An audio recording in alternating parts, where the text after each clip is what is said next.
ఆధారిత దేశం. మన దేశము పాడి పంటతో ఉన్నటువంటి దేశం. మన దేశము 4 ఆశ్రమాలు 4 వర్ణాలతో ఉన్నటువంటి దేశం. బ్రాహ్మణ, క్షత్రియ, వైశ్య, శూద్ర. ఈ వర్షాకాలంలో క్షత్రియులు యుద్ధాలు చేసేవారు కాదు.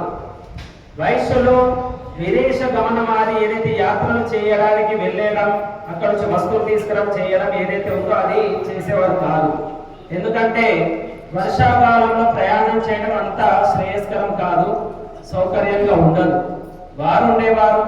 అలాగే అరణ్యంలో ఆశ్రమాల్లో ఉన్నటువంటి స్వామీజీలు కానీ, ఆచార్యులు కానీ, గురువులు కానీ వారు కూడా యాత్రలు చేసేవారు కాదు, ఒక దగ్గర ఉండేవారు. అలా గ్రామానికి వచ్చి ప్రజలందరినీ కూడా ఏకత్రితం చేసి ఏదైతే వారు అనుభవపూర్వకంగా పొందినటువంటి జ్ఞానం ఉందో, వేద జ్ఞానం ఉందో, గృహస్థులు ఏ విధంగా ఉంటే వారు ఆయురారోగ్యాలతో ఉంటారు, సుఖంగా సంతోషంగా ఉంటారు అనేటువంటి విషయాలను అనుభవపూర్వకంగా గృహస్థులకు దిశానిర్దేశం చేసేటువంటి మాసము శ్రావణ మాసం అంటారు. ఇది చతుర్మాసంగా ఉంటుంది. అనగా కార్తీక మాసం వరకు కొనసాగుతూ ఉంటుంది. చాతుర్మాస్య వ్రతాలను అంటాం. కాబట్టి బంధువులాగా మనమందరం కూడా భారతీయులుగా ఉన్నటువంటి వాళ్ళమందరం మనము వేదాల గురించి తప్పకుండా తెలుసుకొని తీరాలి. ఎందుకంటే వేదమును మర్చిపోయినాం కాబట్టి ఈ దేశము విశ్వగురు స్థానం నుండి దిగజారిపోయింది.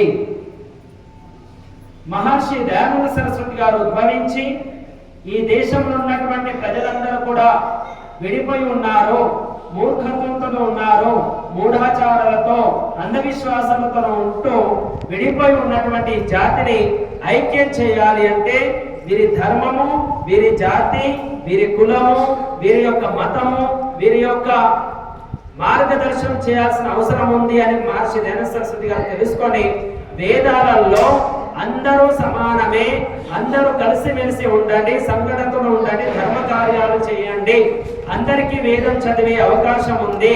స్త్రీలు కానీ పురుషులు కానీ ఏ కులం వారైనా సరే, ఏ మతం వారైనా సరే ప్రతి ఒక్కరికి వేదం చదివే అవకాశం ఉంది అని మహర్షి దయానంద సరస్వతి గారు తెలియజేశారు. మధ్యకాలంలో స్త్రీ శూద్రో నాధీయత విధిశ్రుతే, స్త్రీలు కానీ కొన్ని కులాల వారు కానీ దళితులు కానీ వారు వేద మంత్రాలను కానీ చదవడానికి వీల్లేదు అని చెప్పినటువంటి వారు కొందరు ఉన్నారు. స్త్రీ జాతిని విద్యకు దూరం చేసినారు, తక్కువ కులాల వారిని విద్యకు దూరం చేసినారు. ఆ విధంగా దూరం చేసినటువంటి వారిని వారందరినీ కూడా ఏకం చేసినటువంటి వారే మహర్షి దయానంద సరస్వతి గారు. కాబట్టి బంధువులారా మనము మన జాతి గురుస్థానంలో ఉన్నటువంటి దాన్ని మళ్ళీ గురుస్థానం తీసుకొచ్చినటువంటి వారే మహర్షి దయానంద సరస్వతి గారు. అది ఎప్పుడు సాధ్యము?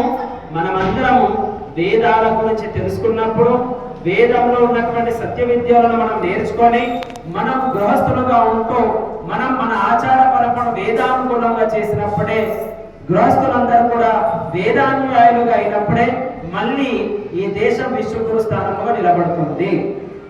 అటువంటి పరమ పవిత్రమైనటువంటి శ్రావణ మాసంలో బ్రాహ్మణులుగా కర్మతో ఉన్నటువంటి బ్రాహ్మణులు, విద్వాంసులు వచ్చి, గురువులు వచ్చి మనకు వేదోపదేశం చేసేవారు.